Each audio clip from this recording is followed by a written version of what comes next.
What makes us unique? What gives us individuality and personality? What enables us to make the hundreds of decisions we make on a day-to-day basis with lightning fast speed? Above all, what makes us human? Our brain. A piece of wet tissue sitting at the top of our brain that, while only taking up 2% of our overall body mass, takes up over 20% of our overall energy expenditure.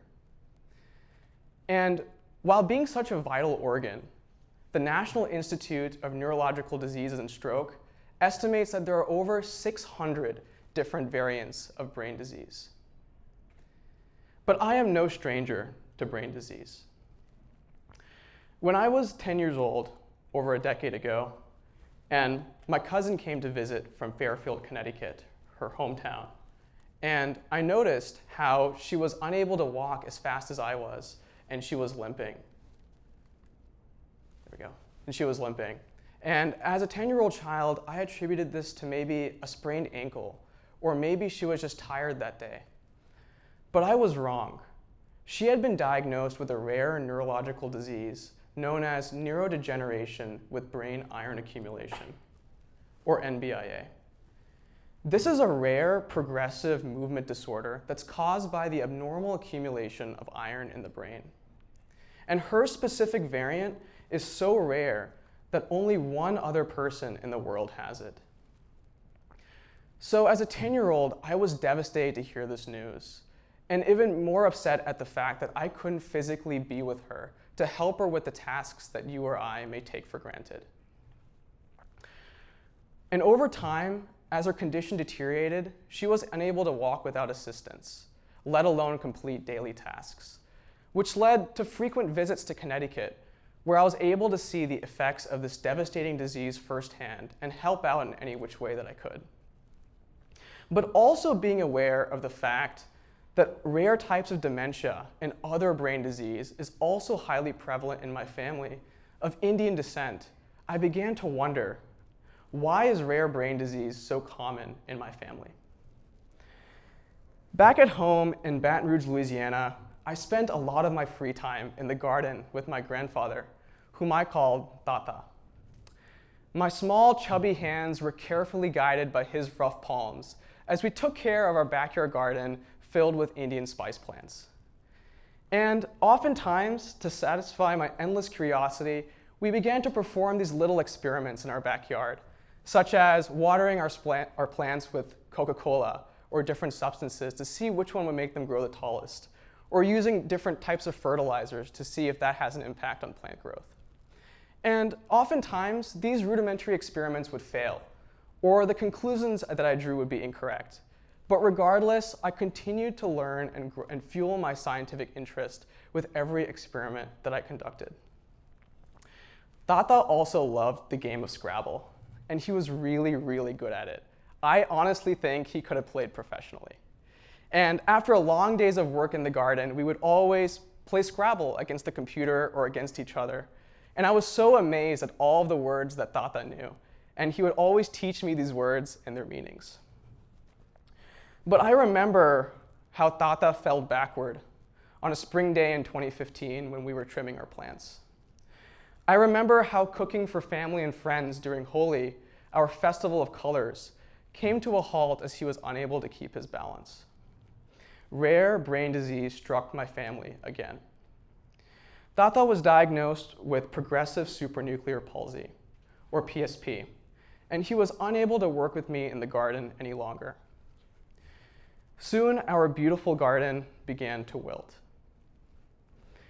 And as I took care of Tata, from feeding him to holding him as he walked, over the course of 3 years, I longed to find a way to relieve his pain.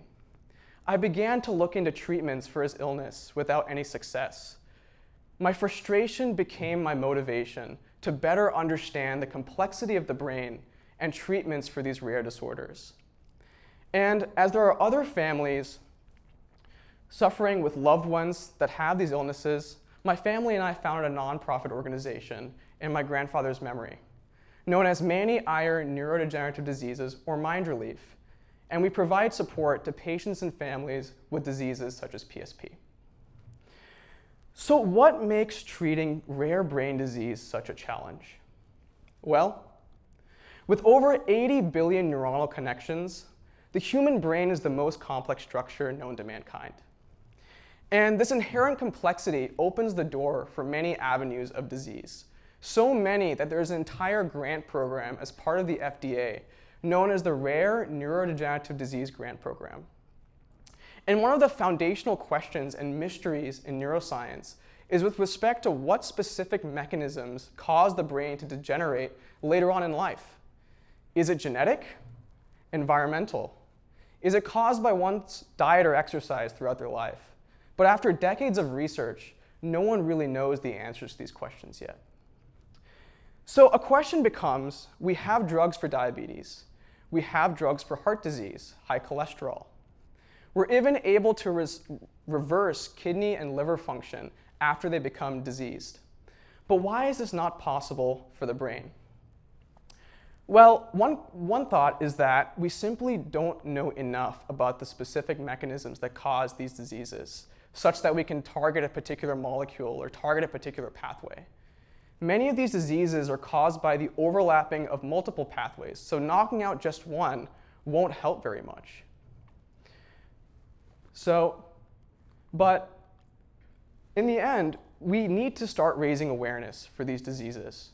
And one of the biggest things that we need to do is start patient advocacy, raising awareness. And as you guys may remember, in 2014, the ALS Ice Bucket Challenge was a thing, which raised over $115 million for the treatment of ALS. And this inspired 130 different research projects over 12 different countries. And this ultimately caused the development of over 40 potential treatments. But these are all really, really big questions, right, in neuroscience that have financial challenges as well, even more than biological challenges. But I still had the burning question in my heart with regard to why is brain disease so prevalent in my family of Indian descent? And after all, I could never forget the lessons that Tata taught me. He taught me that the garden was so much more than serving as a laboratory for my science experiments or saving my parents' trips to the grocery store. He showed me that the garden held memories, with each plant and spice tied to a distinct event in my young life. The most unforgettable of these was Diwali, or the Festival of Lights, when the warm, vibrant aroma of turmeric lit up the air. And I continue to feel Tata's presence at every Diwali celebration to this day. So to begin to answer this question, I had to go to the source. I visited India in January of this year in order to understand more about the state of neurological healthcare there. I visited 3 hospitals, 2 in the city of Hyderabad and 1 in the city of Bangalore. Both of these are cities in southern India in the states of Telangana and Karnataka. When I visited a public hospital in Hyderabad, I was initially taken aback when I just saw the sheer amount of people that were sitting in the neurological ward. And after speaking to a physician there, she mentioned how she routinely sees 50 to 60 patients per day, and how it's so difficult for these patients to get the required tests, such as imaging, that's very commonly gotten in the United States. I then carefully shadowed a movement disorder specialist in Bangalore for about a week. And I made note of some key observations as I was there. Firstly, in contrast to the United States, where a routine neurologist may see 1 to 2 PSP patients per day, he was seeing 6 to 7 PSP patients per day. He also mentioned how there's a big genetic study going on to unravel the secrets of potentially risk variants for the Indian subpopulation for PSP, and how he was able to recruit over 300 participants in just 1 year. In contrast to the 5 to 10 years that it took people to recruit participants in the United States and in Europe. So sitting there, I was wondering, maybe there is an increased prevalence of these rare diseases in the Indian subpopulation. But what remains elusive is if this is a function of the higher population in India or is it due to an actual genetic component? And we hope to have some answers to these questions at the conclusion of this study. I also noticed a lot of other differences between the US and India. And one big thing is that if the overpopulation or the overprevalence of these diseases is true, then why aren't more clinical trials happening in India? Why are there few clinical trials in underdeveloped nations compared to the United States? There needs to be a shift in this. There needs to be more sampling from underdeveloped regions so that people all over the world get answers about why they are impacted potentially differently than the rest of the world. Another thing I took note of during that week was the level and types of support that are available in India compared to the United States for people and patients with rare disorders. And unfortunately, there is no support group network creation services that are available there because a lot of patients and families don't like to make it known that they or a family member have a rare disease. And so one of the things I helped sort of set up and help was to talk to these patients and families to kind of understand their support needs and sort of talk to them in a way that made them feel comfortable to reach out and ask for help. And through Mind Relief and collaborations with people in India, we hope to bring these support services there so that people have the emotional and or caregiving related support that is here in the United States. So as we turn toward the future, we are effectively going beyond all limits when it comes to developing novel molecules that can cross the blood-brain barrier and genetic cohort studies to understand the secrets behind genetic risk factors for these diseases. And through increased awareness, patient advocacy, and fundraising, as well as paying attention to the little things, we can make these disorders well known and surpass previously thought financial limitations. Today, as I look around the barren, desolate garden, I realize how much I want to flourish once again.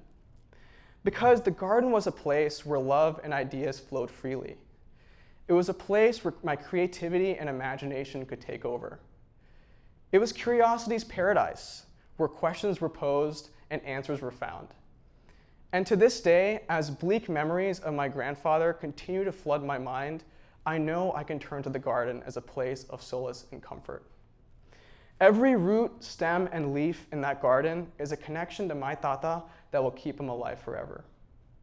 Visiting my childhood garden today unravels all of the everlasting memories my grandfather and I had together, one spice plant at a time.